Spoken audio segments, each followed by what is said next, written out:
সাবরুম মহকুমার হরিণা উচ্চতর মাধ্যমিক বিদ্যালয়ের দায়িত্বপ্রাপ্ত শিক্ষক অভিজিৎ দেকে ঘিরে সামাজিক মাধ্যমে ছড়ানো একটি কুৎসা নিয়ে এলাকায় চাঞ্চল্য তৈরি হয়েছে।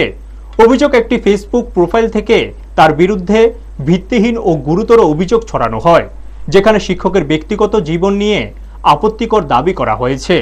তবে এইসব অভিযোগের কোনো প্রমাণ নেই বলে দাবি করছেন সংশ্লিষ্ট শিক্ষক। অভিজিৎ দে জানিয়েছেন, তার বিরুদ্ধে ছড়ানো সমস্ত অভিযোগ সম্পূর্ণ মিথ্যা ও উদ্দেশ্য প্রণোদিত। এই ঘটনায় তিনি সাবরুম থানায় লিখিত অভিযোগ দায়ের করেছেন এবং দোষীদের বিরুদ্ধে আইনগত ব্যবস্থা নেওয়ার দাবি জানিয়েছেন। স্থানীয় শিক্ষা মহলের মতে, একজন শিক্ষকের বিরুদ্ধে এই ধরনের ভিত্তিহীন প্রচার শুধু তার ব্যক্তিগত সম্মান হানিয়ে করে না, বরং শিক্ষা প্রতিষ্ঠানের পরিবেশ ও শিক্ষার্থীদের মধ্যেও ভুল বার্তা দিতে পারে। এদিকে প্রশাসনের কাছে দ্রুত ও নিরপেক্ষ তদন্তের দাবি উঠছে। সংশ্লিষ্ট মহলের মতে, দোষীদের চিহ্নিত করে আইনের আওতায় আনা জরুরি।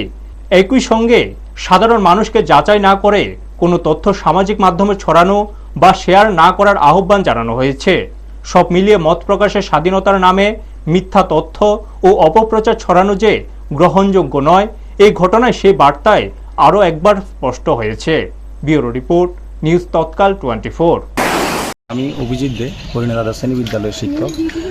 আজকে সকালে আমি একটা পোস্ট দেখেছি সোশ্যাল মিডিয়াতে, ফেসবুকে। সবুজ ত্রিপুরা নামে পেজ থেকে দেওয়া হয়েছে, আমার নামে অশ্লীল কতগুলি ভাষা দিয়ে একটা পোস্ট করেছে।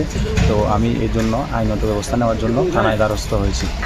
তো আমি প্রথম লেটার জমা দিয়েছি, তারা এটা দেখেছি, তারা বলেছে এটা এগেইনস্টে তারা দেখবে।